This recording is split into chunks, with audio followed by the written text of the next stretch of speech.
Reese. Karen sits down in front of us, so I follow suit and pull Blueberry into my lap. Karen watches Blueberry, who probably isn't making the best case for herself by flickering. I suspect it's intentional. Clone sits down beside me. Another Dulles emerges from the ice. They climb down and sit down next to Karen. This one doesn't appear to have shape-shifting abilities. Or maybe they just don't feel like shape-shifting for us. Maybe they like towering over us. This one is pale gray, like the one that attacked me when I first got here. They really do look like skeletons, as if their bodies were meant to accommodate muscles and organs. Some of their limbs branch out into 2 or 3 segments before they converge again at a joint. Other pieces are hollowed out at odd places, creating little nooks and crannies you could store items in. Some simply hang centimeters apart from the rest of the body, like they're wearing a crinoline without a dress, or a rib cage. The clicking sounds never really stop. Sometimes they're so quiet I can barely hear them. Other times they're loud enough to be part of the conversation. Karen occasionally smiles in response to the particularly loud parts, but she doesn't say anything.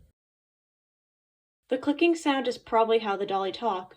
Every so often, Clone appears to react to the clicking sound. She looks more and more confused with each passing second, or whatever unit they use. She never turns away from Karen. "How's Screon doing?" Karen eventually asks. Clone looks surprised Karen is addressing her. "Well," Clone says. "Before all this, that is." Karen smiles at that. I'm glad. It felt cruel to leave her behind with the blubber, but I doubt she would have come with me if I had asked. And if I had forced her, I doubt she would have adapted. She watches Blueberry with a conflicted expression. Blueberry flips over on her back, but no letters glow on her belly. I start giving her belly rubs because I'm an enabler, but I'm pretty sure Blueberry will do whatever she wants regardless of what I do, so I keep petting. Karen frowns and turns to Clone. "Speaking of the blubber, have you provided Reese with a way to translate? If you don't intend to sacrifice her, I imagine it would be more convenient to provide her with that," she says. "That sounds nice, but wouldn't that include crystals growing in my organs?" I ask. Karen repeats my question with a series of clicks. Her love shifts beside her. The chattering sounds pick up for a moment. Karen keeps her eyes on Clone. "Was that a lie or a half-truth in this language?" Karen asks. I shouldn't be surprised at this point. "I can see where Screon's love of honesty came from," Clone says. My execution may have solidified that mindset. Clone continues staring at Karen. "Blueberry," she says, "give Reese the crystals required for auditory and visual translations." I wait for the pain or some sort of weird feeling. Anything. But I feel nothing. I look down at Blueberry and wait for a message to appear on her belly. Done. "Really?" I ask. Done continues glowing on her belly. "Okay," I say. "Close your eyes for 4 seconds. I follow her instructions because there's no reason not to at this point. After 4 seconds, I open my eyes and look up. In Karen's place is a carefully folded up mass of the doll's bone-like limbs shaped like a human silhouette. I turn to Clone. In her place is the same carefully folded up mass of doll's limbs. I close my eyes for another 4 seconds. When I open them, the Ari ladies are back to normal. At least what I thought they looked like up until now, with the facial marks, intricate crowns, and fluffy gowns. And the crystals. Neat trick. Karen rattles off a series of clicks again as neat trick echoes over top. "Yes," Karen's lover says, his voice overlapping with louder clicking sounds. "Those creatures are full of those neat tricks. My name is Daw, whatever the blubber translates that as. Nice to meet you." I can understand him. Definitely a neat trick. "Nice to meet you too. I'm Reese, whatever Blueberry translates that as." I introduce myself. "And do you care if I record your answers?" Clone chuckles at that. as Karen translates. Interesting priorities you have there. Da comments. I have no issues with that, Karen says. Thanks, I say, pulling out my phone. I have a few questions. So, are you guys the same species? And Karen, are you an Ari lady? We are, and I used to be one, Karen says. I spent way too much time as one. So you're all Dolly, I ask. No. Da and Clone answer instantly. All the while, Blueberry flickers. Clone turns to Karen. Are you a Dallas? I live like one, she answers, but I've never been used as one. That's an interesting distinction. Used as one? I ask. The only reason the followers of Fetus have any name for us in recent times is our utility. Da answers. We're an easy way to make future victims feel safe around the Blubbert's favorite slaves. Guess that must be their kinda sorta translation for the Ari ladies. It's a bit wordy. I'll stick with Ari lady for now. Not a fan of the seal plushie aliens? I'm not a fan of gods being anything more than songs or stories, he answers. I nod. Mom always seemed to be particularly annoyed by the religious songs and stories, but I guess she never had to deal with aliens pretending to be gods, until one lured her daughter away to a random alien planet to kill her. Her daughter, who's almost a legal adult, who frankly should know better. Of course you would prefer our gods be nothing more than songs or stories, Clone says. Then your kind would have been able to torment us freely. Then the followers would have given up on their foolish ideas, Da says. Before the Blubberts arrived, it was insane to keep living on an Aku, and if the Blubberts didn't intervene, it would still be insane. It was only considered insane because it was in conflict with the way things were done at the time. Clone starts and stops. Why am I arguing about this? Karen chuckles at that. Do you really think they would have stopped believing in their gods?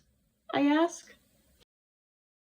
I doubt that, Clone says.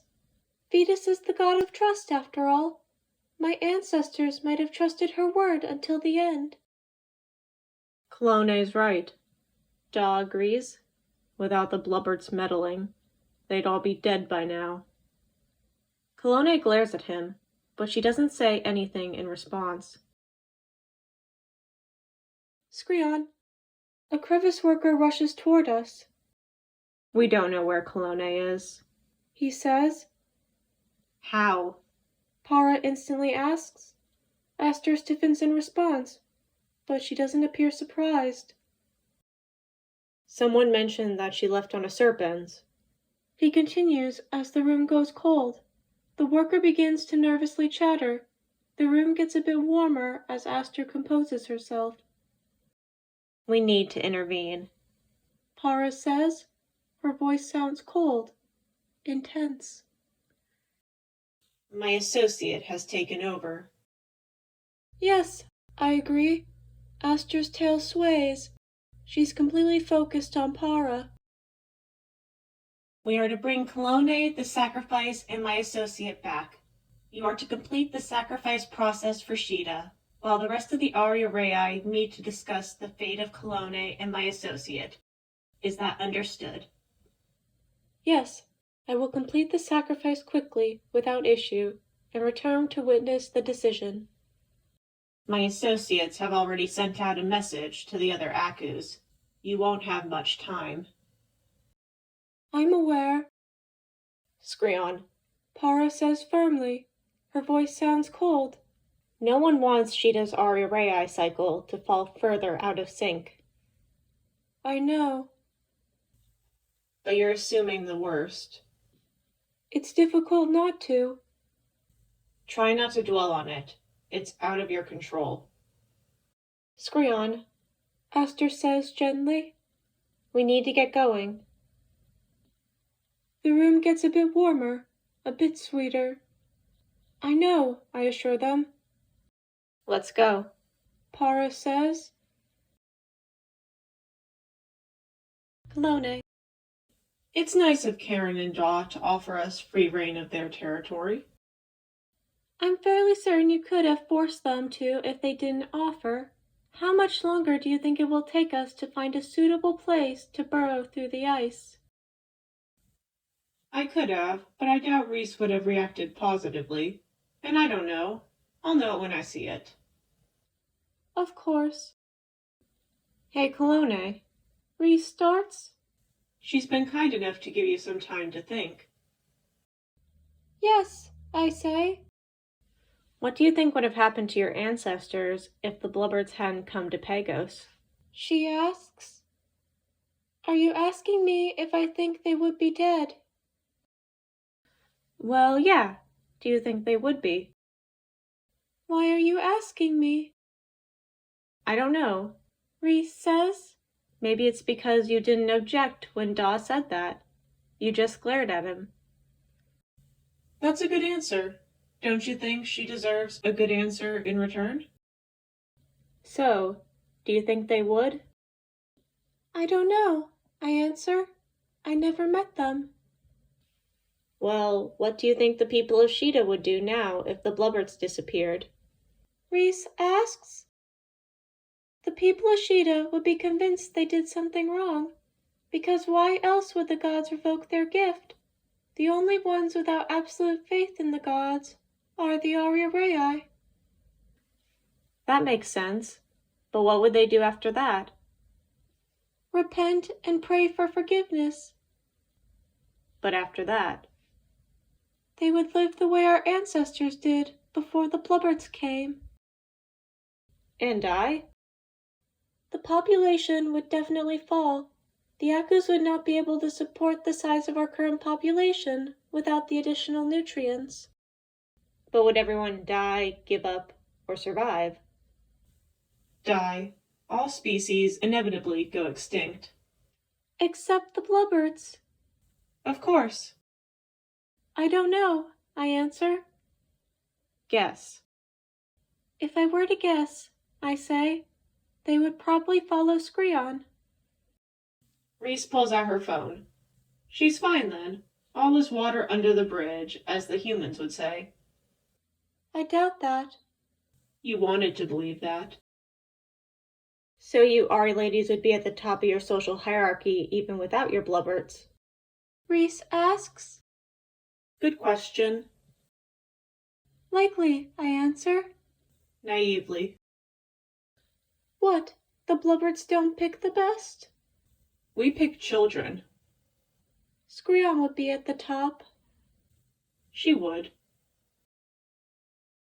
Screon. Everyone has responded to the notice. They're either on their way or preparing to leave. Para reports. I'll be glad when this is over and I can hear Para again.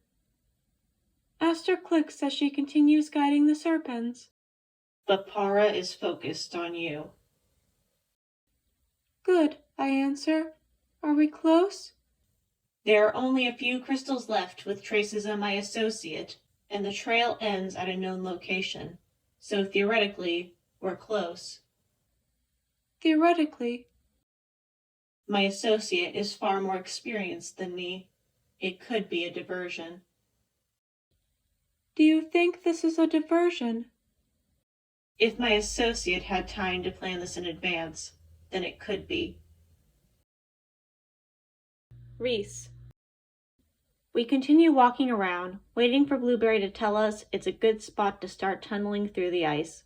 These spots must be very rare since we've been walking around for a while now with no indication. Or Blueberry's just messing with us. Seems like something she would do. She's not flickering. That's weird. Blueberry suddenly starts squirming in Cologne's arms. Cologne looks confused for a moment before she grumbles something along the lines of course, and holds up Blueberry to show me the message on her stomach. We might run into an issue. What kind of issue? I ask. It would be nice of you to elaborate, Cologne says. Just trust me. Trust you, I repeat. It's not like you have any other choice at this point. Clone actually has the decency to look a bit ashamed while that glows on Blueberry's stomach. I don't, I agree. Just pretend to believe the lies. And would you like to swallow this crystal? What lies? I ask, as a crystal forms on the tip of her tail. We don't have a lot of time. Do you want to swallow the crystal? No, but do I have a choice? The crystal disintegrates in front of my eyes. Clone maneuvers Blueberry back to the default blubber carrying position. Clone looks just as confused as I feel. She stares at Blueberry for a bit before turning to me. Should I have swallowed it? I ask. It doesn't matter, Clone says. You sure? I ask. It doesn't. What? I thought I'd give you the chance to have the illusion of control. Come on, Reese, we need to keep moving. Blueberry? Yes? Right. You could have insisted I needed to swallow the damn crystal to give an alien unfiltered access to my thoughts. I gave you the choice to have the illusion of control, and you declined. Shut up. Please try not to annoy her too much, Blueberry, Clone says. Someone is thankfully quiet as we keep going, looking for the mystical spot where we can travel through the ice. The ice is starting to blur together as we keep walking, searching for something that probably doesn't exist. Clone stumbles. Are you okay? I mumble. I trip. My vision goes black before I hit the ground.